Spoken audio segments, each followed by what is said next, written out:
पर्यावरणविद, पारिस्थितिकी विज्ञानी तथा हरितवीर वाहिनी ग्रीन डोनर EERC भारत के राष्ट्रीय ध्वजवाहक परम पूज्य श्री वीर जी साहिब को प्रकृति प्रणाम।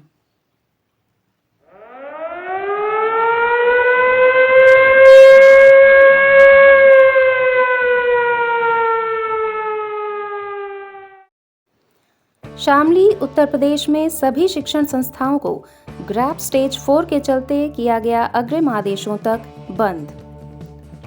प्रदेश में अभी और घना होगा कोहरा।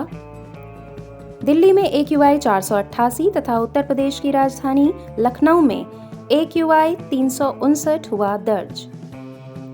उत्तर प्रदेश में दमघोटू प्रदूषण का कहर। बागपत, हापुड़, बुलंदशहर समेत 6 जिलों में स्कूलों को अनिश्चित काल के लिए किया गया बंद।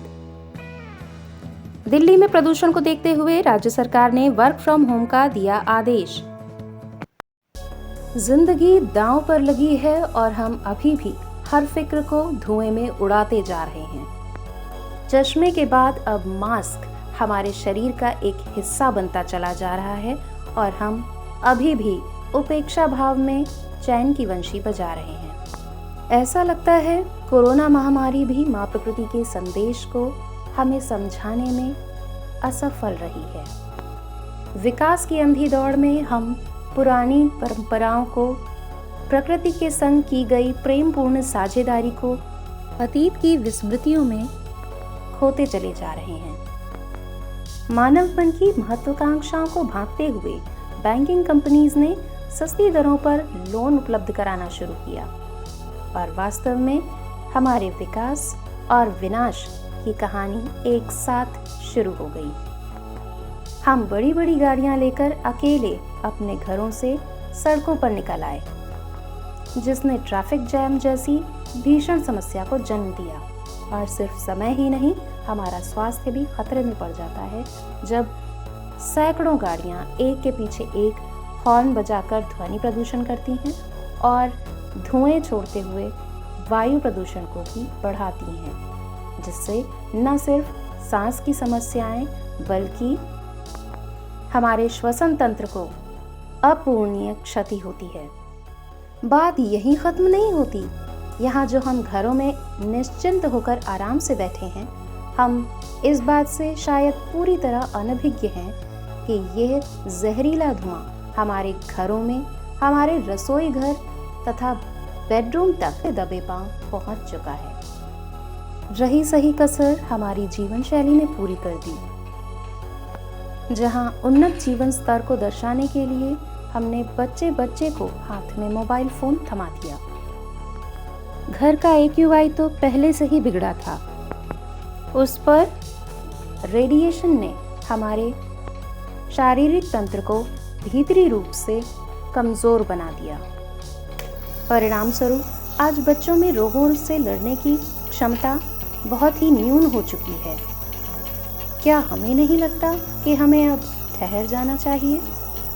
किसी और के लिए ना सही, कम से कम अपने परिवार के लिए कुछ क्षण बैठकर विचार करना चाहिए कि आखिर हम अपने बच्चों को क्या देना चाह रहे हैं। बड़े होकर वे हमें किस रूप में याद करेंगे? वे जिन्होंने हमें स्वस्थ, सुंदर और उज्जवल भविष्य दिया, या फिर वे जिन्होंने माँ प्रकृति के साथ खिलवाड़ करके पारिस्थितिक असंतुलन को पैदा करके जीवन जीने लायक भी नहीं छोड़ा।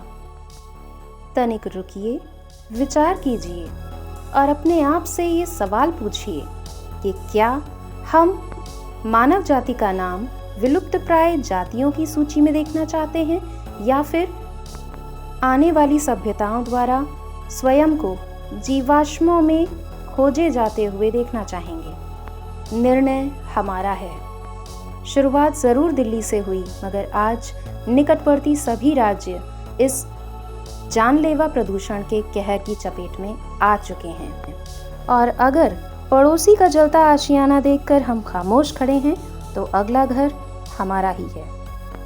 हम अक्सर अपनी लापरवाहियों के पक्ष में इस उक्ति का प्रयोग करते हैं कि अकेला चना भाड़ नहीं फोड़ सकता, लेकिन तब हम शायद भूल जाते हैं कि गागर बूंद बूंद करके ही भरता है और एकाकी प्रयास सदा महत्वहीन नहीं होते हैं। निश्चित ही ये एक दिन में नहीं होगा, पर एक दिन जरूर होगा और इसकी शुरुआत आज से और अभी से होगी, क्योंकि अभी नहीं तो कभी नहीं। आज ही जुड़ें हरितवीर वाहिनी ग्रीन डोनर EERC भारत के साथ और अपने प्रयासों को शक्ति दीजिए। मानव जाति के उज्जवल भविष्य की सभी को शुभकामनाएं। प्रकृति प्रणाम। यदि आपके हृदयांतर में मां प्रकृति के लिए प्रेम है या इस प्रेम का एहसास चाहते हैं तो हरितवीर वाहिनी एक सेवा द्वार है। आज ही जुड़े। कॉल 9826 220022।